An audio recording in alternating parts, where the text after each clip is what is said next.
आदात के अंदर 1 से लेके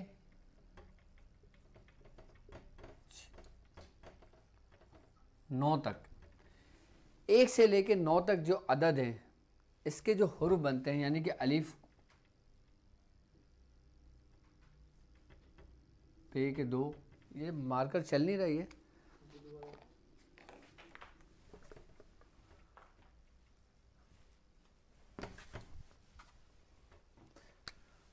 अलिफ का 1, बे के 2, जीम के तार,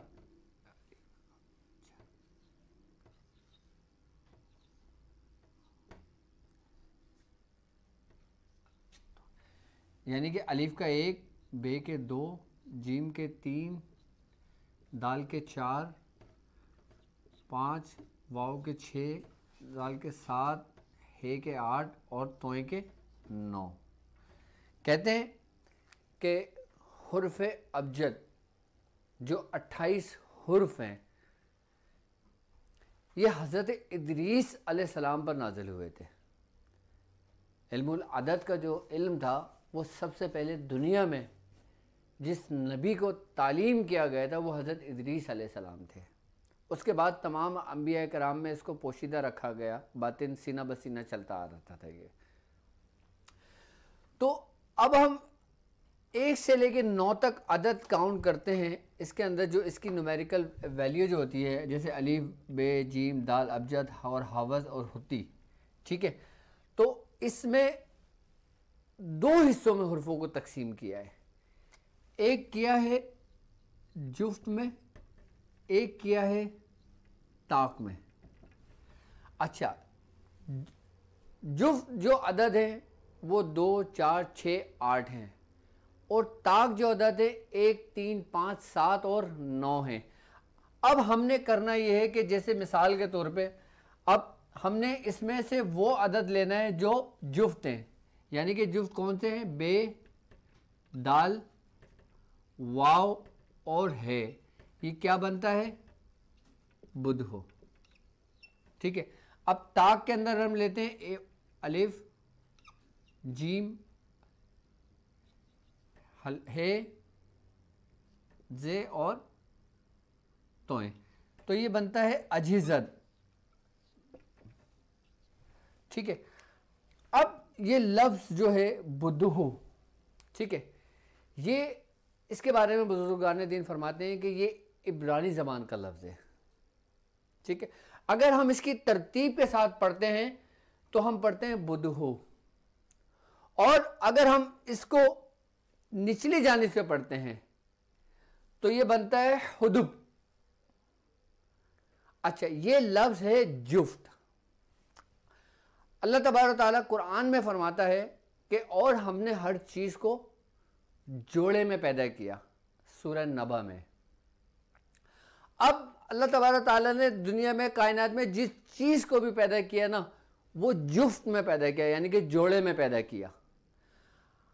अगर हम इस रूह से देखते हैं इस्म बुदू को कि रब कहता है कि मैंने हर चीज़ को जोड़े में पैदा किया, तो ये हुआ रब का अमर, यानी कि इस्म बुदू क्या है? ये है रब का अमर, यानी हुक्म। अब कहते हैं कि इस्म बुदू जो जुफ्त है, और जो जुफ्त की जो ताकत है वो ताक की ताकत पे गलबा करती है, यानी कि इस्म बुदू जो है ये खैर के कामों के अंदर इस्तेमाल किया जाता है, यानी कि ऐसे कामों में इस्तेमाल किया जाता है जो खैर के काम होते हैं। यानी कि जो किसी को अगर देखा जाए, किसी के कोई ऐसे मामलात के जो बिखरे हुए मामलात हैं और उसको खैर और भलाई की तरफ तलब किया जाए, तो इस्म बुदू का जो लफ्ज़ होता है ना, वो समझ लें कि जुफ्त की पूरी ताकत इसमें मौजूद है, उसकी पूरी पावर्स इसके अंदर मौजूद है। किसके अंदर? लफ्ज़ बुदू के अंदर। अच्छा, बास लोगों का ये ख्याल है कि इस्म बुदू जो ये अल्लाह तबारक ताला का इस्म है, जबकि ऐसा नहीं है। बुदू जो है ये रब का अमर है, उसका नाम नहीं है, क्योंकि उसका हुक्म है। जिस तरीके से कुल रूह मिन अम्र रब्बी वमा होते तो मिन इल्मी इल्ला कलीला, वो कह दो कि रूह तो मेरे रब का हुक्म है।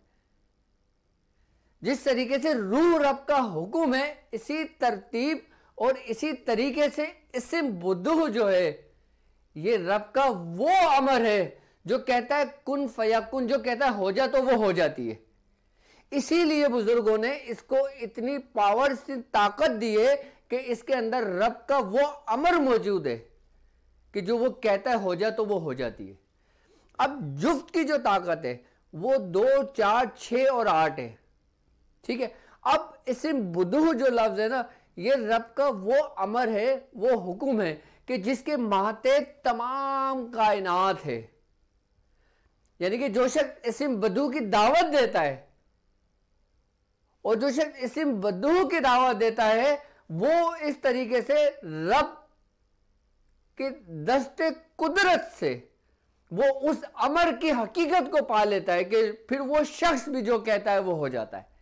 कि जैसे ख्वाजा ख्वाजगान ख्वाजा मोइनुद्दीन चिश्ती रहमतुल्लाह अलैह ने आपने आना सागर को जो कैद किया था, अगर ये इस्म होता, अगर ये नाम होता तो ये बिल्कुल डिफरेंट होता, बिल्कुल अलग होता। हमने थोड़ा सा कुरान को समझना है इन अस्माओं को समझने के लिए,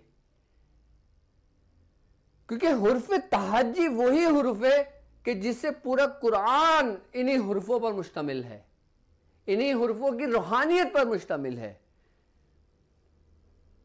और ये वही अदद है कि जिसके महाते बाकायदा मौकलान हैं, ऐवान हैं, सुरुख जिन्नात हैं, फरिश्ते हैं और फिर शयातीन भी हैं। इस्म बुद्धू क्या है? इस्म बुद्धू ये समझ लें कि ये रब का वो राज है जो अमर है। जैसे रूह एक राज है, जिस्म के अंदर रूह है तो जिस्म जिंदा है, और जिस्म में से रूह चली गई तो जिस्म आपका बेकार है। इसी तरीके से रूहानियत की दुनिया के अंदर अगर कोई शख्स ये चाहता है कि वो कोई अमल करता है उसके अंदर जल्द कामयाब हो, तो उसको चाहिए कि इस्म बुद्धू की तकरार करे, इसका अमल करे इस्म बुद्धू का।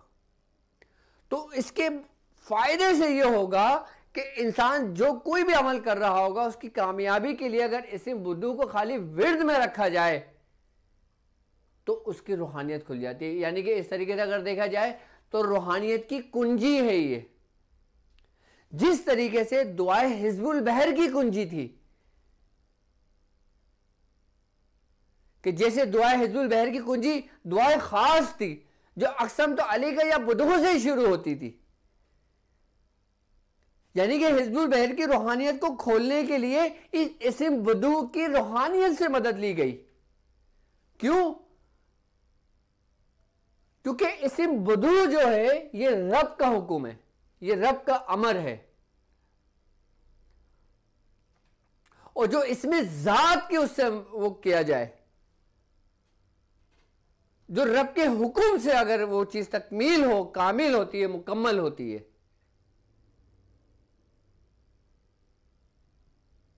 इस्म बुद्धू ये वही जुफ्त है कि जिसने हर चीज को जोड़े रखा है, कि जिसका अमर पूरी कायनात पर मुसल्लत है, कि जिसके महाते पूरी कायनात है। अब इस्म बुद्धू ही है कि इसमें इसके मलाइका भी हैं, इसके फरिश्ते भी हैं, इसके मौकलान भी हैं, इसके माते ऐवान भी हैं। यहां तक बुजुर्गान दीन फरमाते हैं कि हजरत सुलेमान अलैहिस्सलाम आपको अल्लाह रब्बुल इज़्ज़त ने जो सल्तनत अता करी थी, जो तमाम चरिंद और परिंद पे थी, और जो आपके दस्त मुबारक पे जो अंगूठी होती थी, कहते हैं कि इसमें 1 से लेकर 9 तक जो अदद थे, वो जो जुफ्त अदद जो थे, जो बुद्धू का इस्म बनता था, उसकी रूहानियत ने गलबा करा था। अच्छा, इसका ताल्लुक बरहती शरीफ से भी बहुत गहरा ताल्लुक है। ये बरहती का जो बे है ना, ये बुद्धू की रूहानियत है। हम जो दुआएं बरहती शरीफ पढ़ते हैं ना, बरहती शरीफ जो दुआ है बरहती, इसका जो बे है ये इसी बुदू का बे है, जो जिस्म की कुल कुव्वत को, जो तमाम शर्र कुव्वतें हैं उसके मुसल्लत है उसके ऊपर, यानी कि खैर शर के ऊपर मुसल्लत है। यानी कि अंधेरा कितना ही क्यों ना हो, एक माचिस की तीली जलती है और पूरा घर रोशन हो जाता है।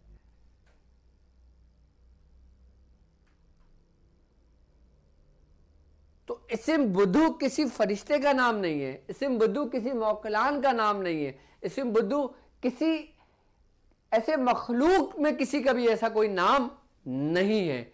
ये है तो रब का हुक्म है, जिसे रूह किसी का नाम नहीं है, जबकि रूह की हकीकत है। इसी बुद्धू किसी का नाम नहीं है, बुद्धू जो है वो हुक्म है। जिस तरीके से रूहानियत का ताल्लुक हमारी रूह से है, यानी कि रूह से ही रूहानियत निकली है, और रूह की पावर्स को जानना, उसको समझना ही असल रूहानियत है। अच्छा, रूह के भी हमारे जिस्म के अंदर मकाम है।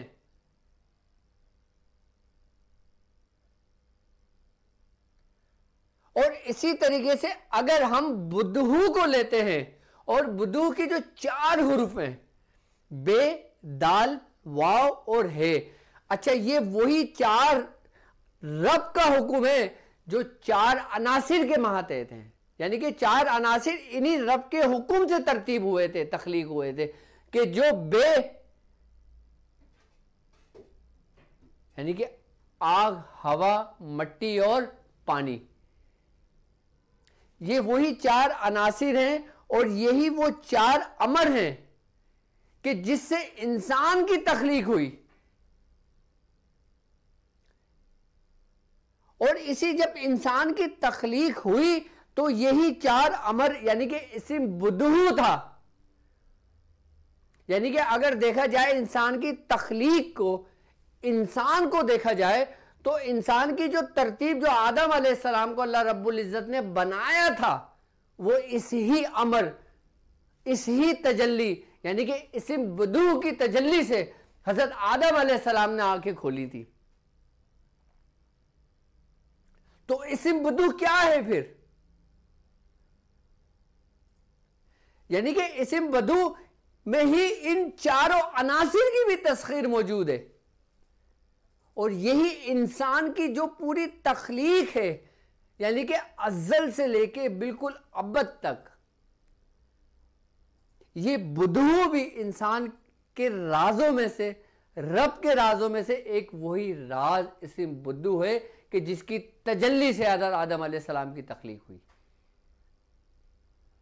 और इन्हीं 4 हुर्फ, और इन 4 हुर्फों को अगर देखा जाए तो इसमें आछी भी है, बादी भी है, आबी भी है और खाकी भी है।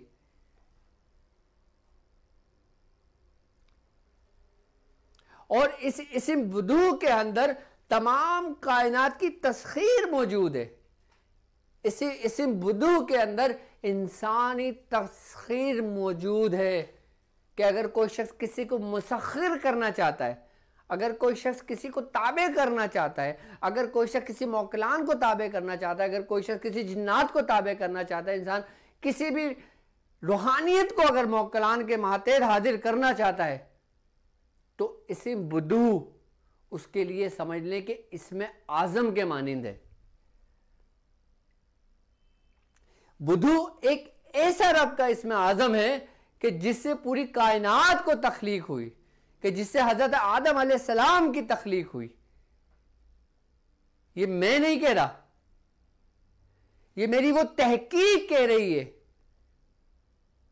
जो कुरान के अंदर मौजूद है कि हमने हर चीज को जोड़े में पैदा किया।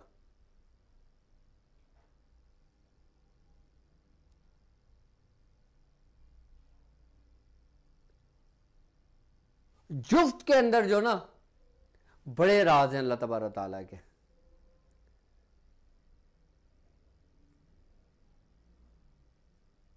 और इस इस्म बुद्दू की तजल्ली, यानी कि जो 4 हुर्फ है ना, ये इंसानी जिस्म के चारों आज़ा से ताल्लुक रखते हैं।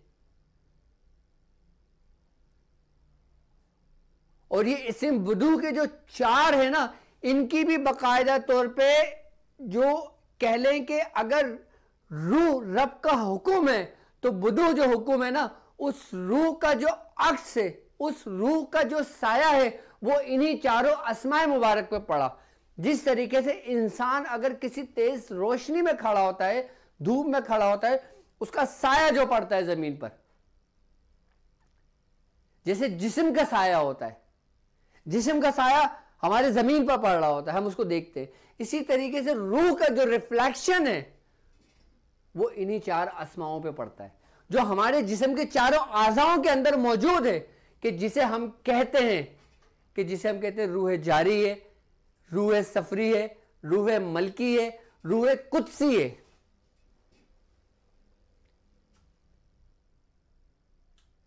ये रूहों के मराहिल हैं।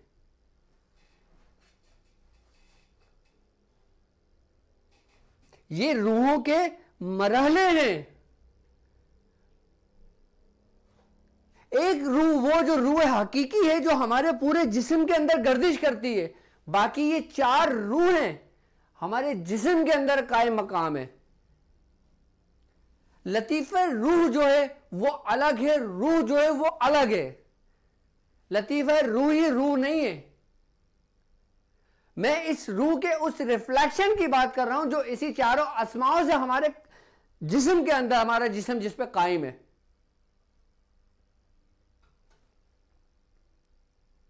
कि जैसे कल्ब है, जैसे रूह है, जैसे सिर है, जैसे खफी है, जैसे लताइफ कहते हैं हम, ये इन्हीं का बिल्कुल रिफ्लेक्शन है। कभी जब रूहों के बारे में जब गुफ्तगू होगी तो मैं फिर इसकी तशरीह बयान करूंगा।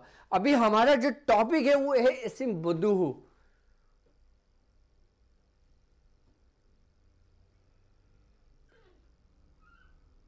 अब यही जो हमारे अंदर, इंसान के अंदर की जो कुव्वतें हैं, ये इन्हीं मजमूए का नाम है।